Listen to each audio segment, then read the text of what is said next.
렉서스 UX입니다. 일단 차량 재원을 좀 잠깐 좀 보면은요, 차량이 보기에 굉장히 작아 보여요.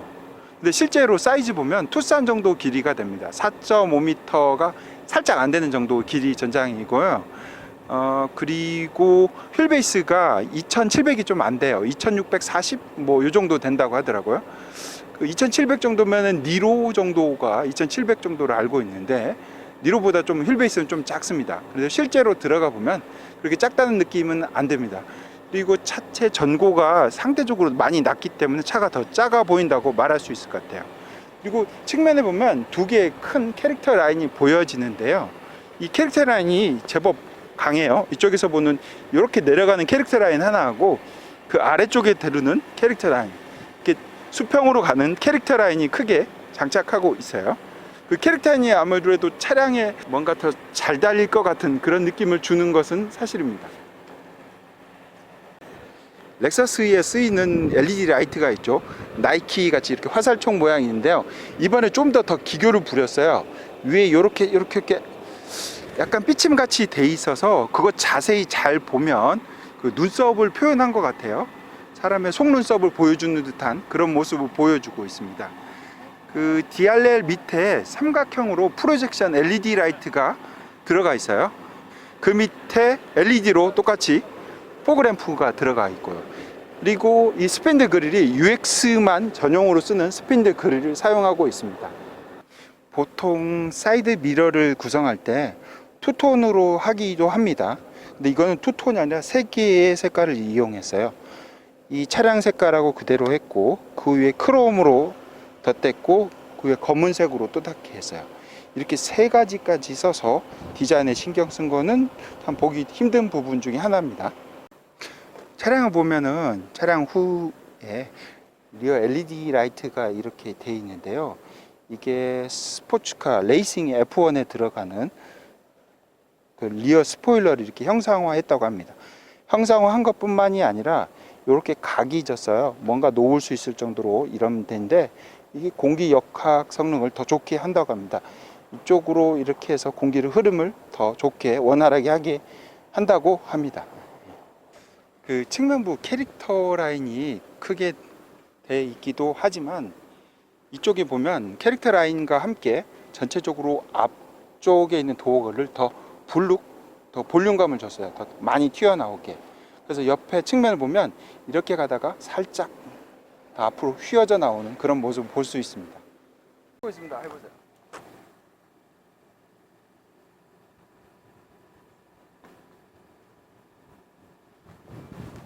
보통 이게 그 정전기 센서가 킥인 하는 경우도 있고 그냥 뺄 때 되는 경우도 있어요. 그렇죠? 이게 방식 어떻게 인식하냐는데, 킥인 할 때 들어갔고 아웃 할 때 방식이 좀 다른 것 같아요. 번호판 있기 때문에 일부러 경략적으로 올렸다는 거예요. 그래. 여기 트렁크 보면 트렁크 높이가 차체에 비해서 상대적으로 높아요. 그리고 이 밑에 하부 공간이 굉장히 커요. 여유가 많은데 차라리 트렁크를 좀 내렸으면 어떻을까 하는데, 아마 디자인적인 측면 때문에 번호판 위치나 이런 것들 때문에 이렇게 트렁크 위치를 높였다고 합니다. 차량 전체 디자인이 굉장히 잘 빠졌어요. 이 디자인 자체가 실내 디자인이 국내에도 공개했고 모터쇼에도 공개했는데, 렉서스의 컨셉트카는 LF1 리미틀리스의 디자인을 그대로 많이 딴 것 같아요. 뒤에 후방에 있는 가느다랗게 긴 LED 라이트도 같이 이렇게 딴 것 같은데요, 디스플레이나 앞에 이렇게 모습이 굉장히 좋습니다. 전체적으로 차량을 꽉 잘 감싸고 있는 듯한 느낌을 확실히 줍니다. 그리고 소재 면에서도 가죽, 이게 지금 플라스틱 같은데요, 느낌은 꼭 메탈 느낌을 주는 그런 디자인을 했어요. 그리고 이런 버튼류 등을 굉장히 고급스러운 편의성을 높인 그런 디자인으로 구성했습니다. 그리고 차량을 타면서 특징 중에 하나가 여기 쓸 수 있는 이 손 넣는 이 팔 거치대 위에서 사용할 수 있는 조작하는 이런 부분이 아주 특징적인 부분이라고 할 수 있어요. 조작 편의성이 너무 좋아요. 볼륨을 다이얼로 할 수도 있고요. 그리고 이쪽에 그 라디오 주파수 선택도 다이얼로 할 수 있고, 버튼도 여기 있고 이렇게 돼 있습니다. 그리고 아주 좋은 점이 있어요. 콘솔 박스가 이 다이얼 때문에 이렇게는 안 열려요. 그래서 열 때 이쪽을 누르고 이렇게 열 수도 있고 반대쪽으로 해서 눌러서 이렇게도 열릴 수 있어요. 그러니까 운전석, 조수석 전부 다 이렇게 콘솔 박스를 공유해서 같이 열 수 있는 그런 장점이 있습니다. 렉서스 모델 중에 최초죠. 이런 류가 가장 컴팩트한 사이즈로 나온 게 UX입니다. 출발 전에 늘상 하던 대로 한번 좀 볼게요. 락트락을 한 바퀴, 두 바퀴, 예, 두 바퀴 한 2.7? 그 정도 되는 것 같아요. 락트락은요. 약간 이게 스티어링이 두꺼운 느낌이 좀 듭니다. 이 전동식으로 조절이 가능합니다. 국내 출시할 때 4,510만 원짜리하고 5,410만 원 올휠 드라이브 시스템하고 그 전륜 구동 시스템이 나오는데요. 이거는 더 비싼 5,410만 원 올휠 드라이브 시스템이 되겠습니다. 락트락은 받고 이쪽에 스포츠 모드나 누르면 노멀 모드, 아래로 내리면 에코 모드가 적용됩니다. 처음에 출발할 때는 에코 모드로 좀 출발해 보도록 하겠습니다. 엔진 얘기를 안 할 수가 없는데요. 이게 예전 같으면 렉서스가 국내에 도입할 때 하이브리드 시스템에서 엔진에 1.8리터짜리가 쓰였고 그리고 2.5리터가 쓰였습니다. 렉서스 UX에 유일하게 새로운 엔진 2리터 엔진이 들어가 있습니다. 다이나믹 포스 엔진이라고 하는데요. 이 다이나믹 포스 엔진 여기에 들어간 2리터 엔진의 특징 중에 하나가 열 효율이 가장 좋다는 겁니다. 거의 성취하기 힘들 정도의 41% 정도의 열 효율을 보여준다고 합니다. 그래서 되게 기대가 됩니다. 그래서 연비도 보니까 한 15.9인가 그 정도 나오는 것 같아요. 이 모델이요. 그리고 전륜 구동 모델 같은 건 16.7 정도가 리터당 나오는 연비를 보여주고 있습니다. 연비가 굉장히 좋은 거죠. 그리고 계기판을 좀 보면은 계기판이 LCD 클러스터가 두 개로 나눠져 있어요. 지금 한번 껐다 켜볼까요? 그래서 누르면 네. 오, 그래픽도 멋진데요. 여기 UX라고 딱 보여지고 그러네요. 그리고 원형 서클 안에 있는 LCD 클러스터 있고 그 왼쪽에 또 LCD 클러스터를 만들어 놨어요. 아까 올 때 보니까 이쪽에가 그 지도 정보도 보여지고 그러더라고요. 이거는 25인치, 10.3인치 정도 되는 사이즈인데요. 가로로 길어요. 저한테는 시각적으로 전혀 방해가 주지 않는 낮게 잘 깔린 그런 디자인으로 보여집니다. 이 디자인이 기존의 렉서스하고 조금 달라진 실내 디자인 같아요. 서울 모터쇼에도 공개했고 그 이전에 커넥트2에 공개한 LF1 리미틀리스라는 그 대형 SUV 컨셉카가 있었어요. 그 디자인이 거의 이런 식의 디자인으로 보였었어요. 그래서 이런 디자인을 더 따라하거나 앞으로 추세가 이렇게 되지 않을까 좀 추정해 봅니다. 아날로그 시계도 있고 디지털도 있고 해서 조화가 잘 이루어진 것 같아요. 그리고 가죽으로 마감한 것 같아요. 그리고 요게 아까 오면서 금속 느낌 나는 그런 무늬 패턴이 들어가서 금속인 줄 알았는데요. 보니까 금속은 아닌 것 같아요. 확실히 플라스틱인 것 같아요. 그리고 그 아래 배열된 거 이런 버튼류는 꼭 마치 항공기에서 쓰는 그런 버튼류를 잘 만들어 놓은 것 같아요. UX의 그 통풍 장치하고 시트 쿨링 이런 장치가 1열에는 다 운전석 조수석 다 있습니다. 근데 2열에는 히팅 장치도 없습니다. 그리고 처음에 앉아서 음악이 나오길래 요게 볼륨 조절하는 건 줄 알았어요. 이게 단지 공조기 열었다 닫았다 방향 전환하는 건데 디자인이 되게 멋있죠. 아까 무슨 크로노 어쩌고 핀 이게 용어를 얘기하는 것 같은데요. 디자인이 굉장히 멋있어요. 이게 터치가 안 돼요. 아무래도 조작은 아랫부분에 있는 팔 거치대 옆에 이렇게 옛날 같았으면 렉서스가 여기에 뭉뚱하게 해서 팔목을 걸칠 수 있는 그런 부분을 만들어 놨었어요. 근데 UX부터 이런 부분이 없어졌어요. 그리고 여기에 다이얼로 조절할 수 있는 그런 부분이 생겼어요. 하이브리드 자동차여서 그런가 지금 시동이 걸린 것 같지는 않아요. 거의 송풍장치만 가동되는 것 같아요. 그래서 굉장히 조용합니다. 아까 올 때도 2열에서 좀 앉았는데 2열에서도 굉장히 부드럽고 편안한 느낌을 제공했고 굉장히 조용합니다. 굉장히 안락합니다. 거의 뭐 너무 안락한 정도는 아닌데 진동이나 이런 거를 이런 도로가 아닌데 할 정도로 진동이나 소음을 아주 잘 걸러줍니다. 너무 편하게 와서 약간 잠이 온다고 할까요? 의외로 머리 공간은 살짝 작아서 닿을 줄 알았는데 그렇게 여기 보면 그렇게 공간이 제법 있어요. 주먹 하나 들어갈 정도로 등을 기대고 있으면. 그리고 무릎 공간도 약간 여유가 있어요. 겉에서 보기는 굉장히 작은 차로 보이는데 실제로 타보니까 2열에도 성인이 충분히 앉을 수 있을 정도의 공간을 보여줍니다. 다만 속도가 좀 높아지면은 상대적으로 많이 시끄럽더라고요. 엔진 출력을 얘기를 해야 될 것 같은데요. 이 2리터 엔진이 146마력 정도가 나온다고 하더라고요. 그리고 앞에 2개 모터가 들어간 하이브리드 시스템에서 80kW의 출력을 주고 뒤에 그 올릴 드랍에서 뒤에 있는 모터가 80kW의 10%도 아닌 5.4kW 정도의 출력을 보여줍니다. 그러니까 뒤에 있는 시스템은, 모터 시스템은 거의 영향이 없다고 판단하면 될 것 같아요. 아까 얘기를 들어보니까 정말 급한 상태, 위급한 상태나 어떤 미끄러운 도로에서 탈출하거나 이럴 때만 뒷바퀴에 구동력을 전달한다고 합니다.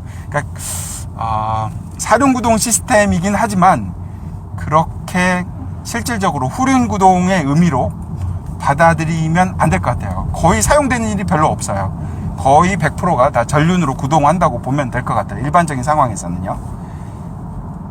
렉서스 UX가 플랫폼을 내놓으면서 GAC라는 플랫폼을 내놨습니다. 글로벌 아키텍처 컴팩트에서 말 그대로 컴팩트한 사이즈에 쓰는 그런 플랫폼입니다. 이 GAC 플랫폼은 원래 전륜구동 기반이에요. GAL이라는 플랫폼이 있는데 이게 럭셔리, 그래서 LC나 LS 이런 차량이 쓰는데 그건 확실히 후륜구동을 기반으로 하는 차량입니다. 이건 GAC는 전륜구동 기반이라고 보시면 되고 후륜은 거의 보조하는 정도라고 평가하면 될 것 같아요. 지금 에코로 주행하고 있습니다. 위에도 지도 정보가 보여주고 하는데 아틀란 맵을 사용하고 있습니다. 에너지 모니터를 보면서 구동할 수가 있어요. 지금 이렇게 브레이크나 엑셀에서 발을 다 떼고 가면 이렇게 충전이 되게 되는 모습을 직접 볼 수도 있습니다. 계기판에서도 보여지게 됩니다. 스티어링 휠이 이게 두꺼워서 그렇지 제법 큰 것 같아요. 작지는 않습니다. 스티어링 휠 사이즈가. 그리고 두께도 제법 두꺼운 것 같아요. 하이브리드 시스템이라서 항상 브레이크를 발을 얹거나 엑셀에서 발을 뗄 때 회생제동이 자동으로 됩니다. 바퀴가 굴러가면서 그 모터에 회전자를 갖다가 구동시키면서 이제 전기를 발생시키는 거죠. 그리고 모터로 쓰던 게 제너레이터가 되는데요. 이질감은 그다지 없는 것 같아요.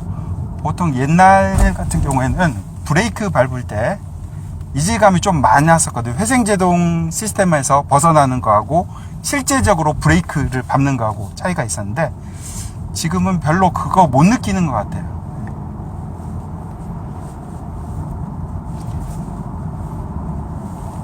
그리고 앞에 시스템에 맥퍼슨 스트럿 서스펜션을 썼고 뒤에는 WC1 시스템을 적용했습니다. 그 턱 넘어갈 때 지금 턱이 나오는지 모르겠어요. 굉장히 잘 넘어갑니다. 이렇게 턱 넘고 나서 대부분 그 서스펜션이나 스프링, 댐퍼 이런 것들이 동작하면서 자세를 잡는데 제법 시간이 걸리는 것 같은데요. 요거는 보니까 탁 넘어가면서 한 번에 잘 잡는 그런 모습을 보여주고 있습니다. 턱을 아주 잘 넘어가는 것 같아요. 지금 또 나오는데 속도를 줄이지 않고 한 40 정도에 한번 넘어가 볼게요. 네, 40인데 오, 반응이 없어요 거의. 네. 오, 아주 좋습니다. 그 혹시 드라이빙 모드에 따라서 옆에 같이 가고 있는 기자는 그 아크로펜의 권용주 기자입니다. 권용만 기자입니다. 예. 죄송합니다. 이름을 바꿔서. 예. 얼굴은 안 나오는데요. 예. 일단 얘기하는 건 계속 나올 것 같아요. 이게 그 드라이빙 모드에 따라서 스티어링 휠이나 이런 설정하는 게 있을까 모르겠네요. 없을 것 같죠? 설정이 있나? 그런 부분이? 없을 것 같아요.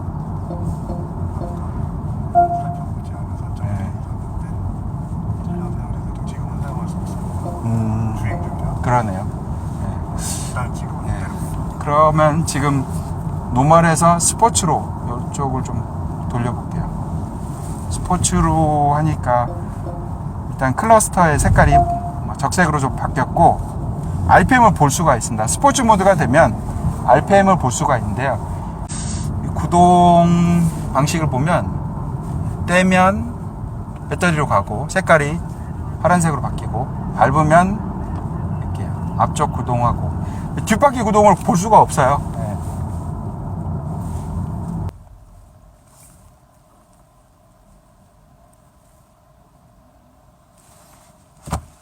기어 노브로도 변경이 가능하네요. 네.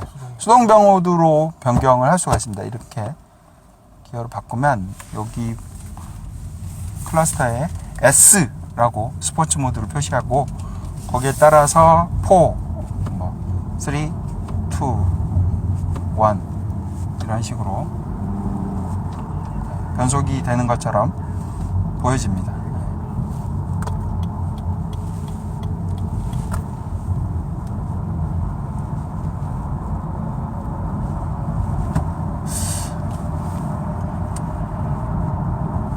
아까 힙 포인트라고 해서 시트 엉덩이부터 아래 지면까지 높이가 한 500mm 정도라고 한 것 같아요. 500 몇십 mm. 그러니까 50cm 정도의 높이를 돼 있기 때문에 차가 굉장히 저중심 설계가 돼 있다고 할 수 있겠습니다. 터치가 지금 안 되는 화면인데요. 이렇게 손을 뻗다 보면 손이 닿지가 않아요. 그래서 아마도 터치로 안 한 게 아닌가 싶습니다. 네. 15년간 이후 렉서스의 전통입니다. 절대 터치를 넣지 않아요. 여기 손을 뻗는 게 굉장히 우아하지 않다고 생각하는 사람들인 것 같습니다. 그러긴 해요. 렉서스가 거의 이 중앙에 인포테인먼트 디스플레이에 터치를 별로 안 써요. UX에는 기본적으로 전부 다 표준으로 LSS 플러스에서 렉서스 세이프티 시스템 플러스가 들어가 있고요. 10개의 에어백이 들어가 있다고 합니다. 크루즈 컨트롤 좀 써보려고 했더니 이게 쓸 수가 없네. 이 세트. 됐네요. 이게 랭키프 어시스트가 국도에서도 잘 되는지 좀 볼게요. 오, 잘 가는데요? 제법이요. 근데 되게 핸들 안전 경고가 너무 빨리 뜨는데. 이제 알았으니까 계속 써볼게요. 근데 속도를 올리는 부분이 이게 자꾸 음악 세팅하는 거야. 이게 셋하고 그럼 되고 올리는 게 어디 있을까요? 속도를 올리는 게 더 플러스를 짧게 넣어요. 여기? 요거요? 짧게. 그러네. 55. 길게 넣으면 이 차량 제조사마다 용어가 다 틀려요. 스마트 크루즈 컨트롤, 다이나믹 크루즈 컨트롤. 근데 여기 또 렉서스는 또 다른 이름을 써요. 다이나믹 레이더 크루즈 컨트롤 이렇게 사용합니다. 지금 속도를 스티어링 잡으라고 이렇게 경고가 바로바로 떠요. 일단은 좀 한번 해볼게요. 지금 65km로 세팅해 놓고 가는데요. 물론 엑셀에서 발을 다 떼고 가고 있습니다. 이 정도면은 잘 가는데요. 라인의 정중앙도 잘 보고 쓰는지도 한번 볼게요. 자동으로 브레이크 잘 밟아요. 자, 아무것도 손 안 대고 있어요. 발도 손 안 대고 있어요.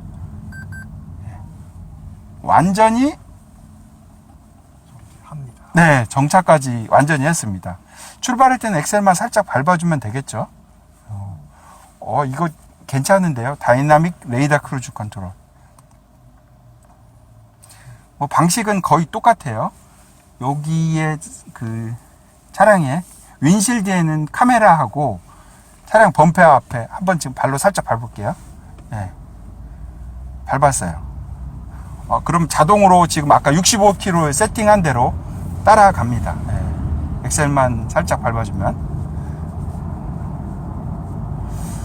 뭐 이렇게 운전하면 아주 좋거든요. 이 횡단보도 이럴 때 그 선이 없을 때 어떻게 반응하는지. 보통 팔로잉 시스템이 많이 적용돼요.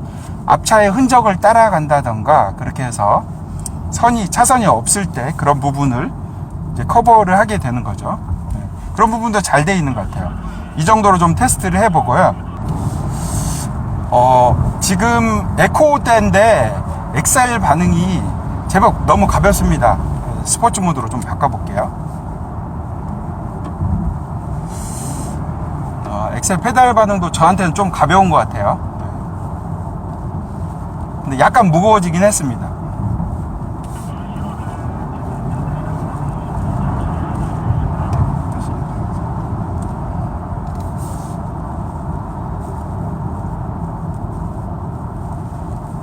엔진이 개입하게 되면 소음이 상대적으로 많이 커집니다.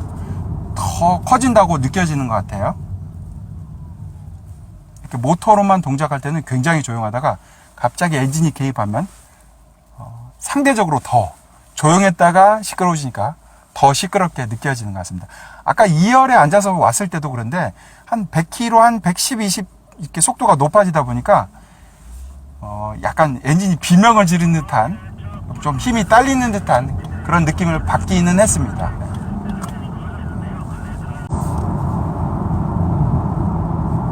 차가 그 밑에 아래 도로에 착 달라붙어서 가는 그런 서스펜션 느낌을 줍니다. 엑셀을 밟았을 때 저음은 아니지만 좀 고음의 낮은 그 엔진음이 들리는데요. 듣기가 아주 좋습니다. 저속에서는 굉장히 정숙하고 조용했는데 한 80 정도 넘어가니까 상대적으로 많이 시끄러워요.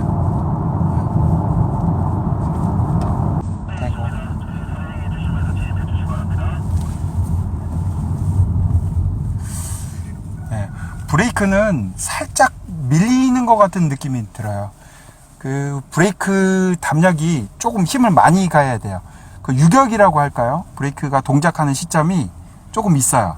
그래서 약간 밀린 듯이 느낄 수가 있을 것 같아요. 좀 더 좀 강하게 밟아야 어느 정도 좀 제대로 밟은 다음부터 브레이크가 제대로 동작합니다.